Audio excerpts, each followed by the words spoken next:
Hello gamers, I am J104 and today we're going to be recapping 2024. More specifically, we're going to be recapping the games I have played in 2024 that I don't think are quite worthy of a video all to themselves. And then after that, we're going to quickly take a look at the Game Awards show results, because that's never controversial at all. And we're gonna maybe comment on what maybe I think should have won Game of the Year, and maybe some other aspects that I want to talk about as well from that show. So the first thing to mention when talking about games I played this year is all these games I'm bringing up, I think barely any of them were actually came out in 2024, but if you are from Australia, you may know that late November, Australia was finally given proper official access to buy Steam Decks from Steam themselves. Now, I was lucky enough to pick myself up a white Steam Deck OLED, which most of the games on this list, I'm gonna be honest, I've played on the Steam Deck. I love that little thing. I've only had it for like a month now. But anyways, the first game we will cover, of course, being a game that I'm replaying on the Steam Deck. I have played it back when it first came out, but that being Hogwarts Legacies. Now this is a interesting game for me because I haven't completed it yet. I've seen it completed, but I haven't done it myself. I put like a good 100 hours in on my first playthrough, but I got caught up doing side quests and all that. Not that that's a bad thing, I quite enjoyed it. So now I'm just trying to complete the game, slowly playing through it on the Stream Deck. It's a very good game. Does it have a lot of shortcomings? Yes. Are some of those because I'm not playing them on a uber powerful PC anymore? Probably.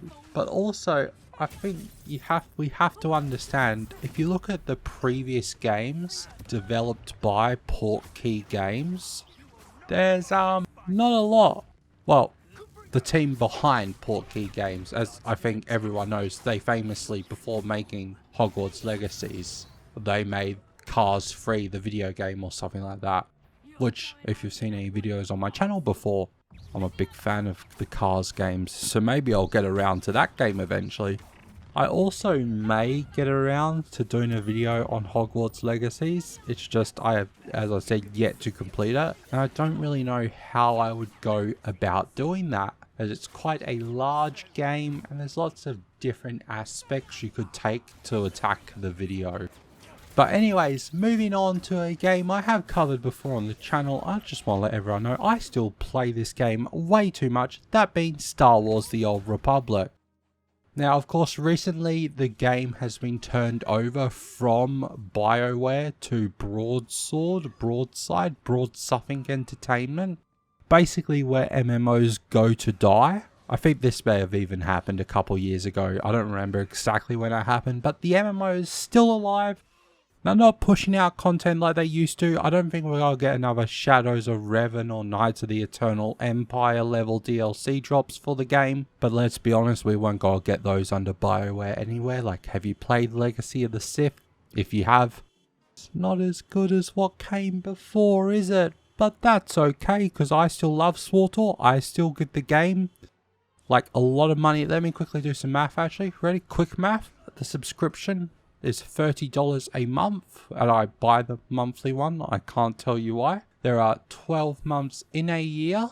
Doing some quick math, it's $360 a year I give. Not including when I buy cartel credits, which I may or may not do. I refuse to comment. But that's it. Let's move on. And also, no, let's not move on. Cancel that. I'm stupid. As I also need to mention, you can play SWTOR on the Steam Deck, and that is incredible. And now I'm just going to play it even more. I can play SWTOR in the car, I can play SWTOR on the toilet, I can play SWTOR at my computer. I can play SWTOR, I don't know, while I'm at work instead of doing actual work. That sounds like a good idea, I might have to try that one. But now we can swiftly move on to a grouping of games that I'm sure we all play. That being whatever the half-baked together Unity engine trash that's taking over the internet by storm. Or those multiplayer-esque games like your Phasmophobias, which I haven't played a lot of this year, but the versions of it I have been Lethal Company, which I think everyone played at the start of the year. Content Warning, which is a very funny and entertaining different take on Lethal Company. And one that I feel didn't get as much popularity as it should have, as I only played it for 100 and something minutes. But those were some very enjoyable late night gaming sessions with some friends. That being Oh Deer, which the concept is there's one hunter and a bunch of deers, and then a bunch of AI deers, and the hunter has to try to pick out the human deer or the playable deer from the AI deer. And if they don't do it within a certain time, they then get murdered by the deer when they go Hulk mode, I guess. It's a very enjoyable game. And moving on from one grouplet of games, another one I will quickly talk on. Much like SWTOR, a game I play every year, and at this point, I won't stop. I might later, that being Hearts of Iron 4. I have sunk so much, I don't want to do the math on this one because it'd just be upsetting. Like, I was gifted this game for 3 years ago from a friend, and then since then I have sunk so much money into the DLCs for this game. They even have a goddamn subscription service for their DLCs, which I don't pay for because I buy the DLCs outright. But oh my god, it's so enjoyable. I love World War II, the history and learning about it. Maybe I don't love the fact that millions of people died fighting the wars, and even more died in concentration camps in both Germany and Russia. And I'm sure POWs from the German side, that German POWs also weren't treated the best. There's horrible times, but pretty cool game. There's a country called Maibufang, or a country that's led by a general called Maibufang, and that's hilarious. And then another game I'll group it, it's the same sort of strategy game, that being Manor Lords. I think that even came out this year. I played it for a fair amount. It's one of those fun games if you're into that style of games. Where on the flip side, even if you're into that style of games, you don't enjoy Hearts of Iron 4. It's a micro mess piece of trash. And they're constantly changing the meta. So I don't know what combat width my division should be. It was 21, then it was 16, then you just go all out on 40, and I don't know what it is now. I'm so bad at that game because I can't keep up with all the changes. But that's enough about that game. Let's move swiftly on to the last game I want to cover, and the one that I have enjoyed the most this year. And I'm very upset that the game studio that made this game got laid off. That being the hit game from 2023, HiFi Rush. Now, the art style for this game is absolutely incredible, and the game controls amazingly. It's an incredible game, and it's incredible playing it on the Steam Deck, which is probably the only reasons I won't do a full video on this game, is because I play it on the Stream Deck, and I don't know how to record from the Steam Deck to my PC. Although Steam also have like an inbuilt recorder now, so I don't know what that's like. I haven't really experimented with it. But HiFi Rush is so good. It's also very unique compared to a lot of the games I've been playing recently. Like, it's a rhythm action adventure game. Maybe not so much adventure, but it's like a rhythm combat game. Which may have been done before, but if it was, I have not heard of it. And it's just so enjoyable. If you haven't done yourself the pleasure of playing it, I suggest you pick it up. I'm sure it will be on sale since the studio no longer exists. And yeah, if you can, check it out. But anyways, it is time to swiftly move on to take a quick look at the Game Awards 2024. And well, I've not got to beat around the bush much like the actual live stream would do. Let's jump straight in to Game of the Year. Of course, Game of the Year was won by Astrobot. Now, I have not played Astrobot. To my knowledge, it's just one of those free games that ship with the PlayStation. I could be wrong, but I don't know much about it. But all I know is Black Myth Wukong should have won Game of the Year. And I haven't played that game either, but I actually do want to play Black Myth Wukong. I just haven't gone around to it yet.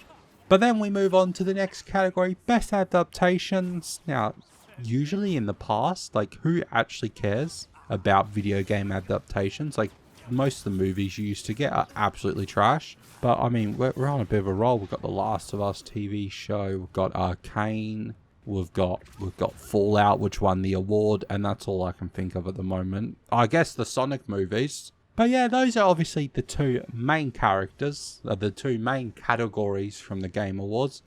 You obviously got Mobile Game of the Year, which I don't play games on my mobile, so I would not know. But then we've got the last category I'm going to talk on, so I can also mention this game again. That being Ongoing Game Award. Of course, you've got some big hitters in here like Diablo, Final Fantasy, Destiny 2, Fortnite. But the winner, and even with the controversy earlier in this year, the best game of this year, if it came out this year, which I don't remember off the top of my head, I'm pretty sure it did. That being Helldivers 2. That game's so good, man. I can't believe Sony almost ruined it.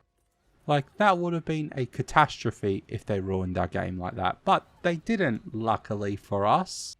And we still get to enjoy it on PC without having to sign in to a Sony account.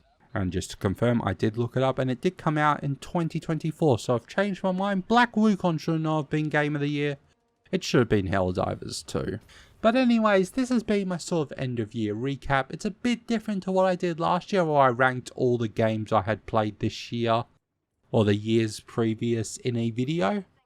I was a bit less constant with my uploads this year, due to multiple reasons. But quickly, if I had to pick the best game I've played this year, just off the top of my head, it would be... that is a difficult one now that I think about it. I'm also trying to remember what videos I actually finished and got out this year. Like, I have played Saints Row 2, I just haven't got around to making that video.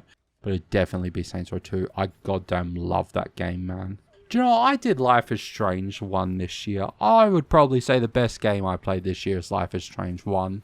Yeah, Life is Strange 1. Great game. Check it out. Check out my video on it if you want as well. I'll leave that in the description below. But if not, I'll see you guys in the next one. What will it be? I don't know yet. But make sure to subscribe so you can find out. Peace.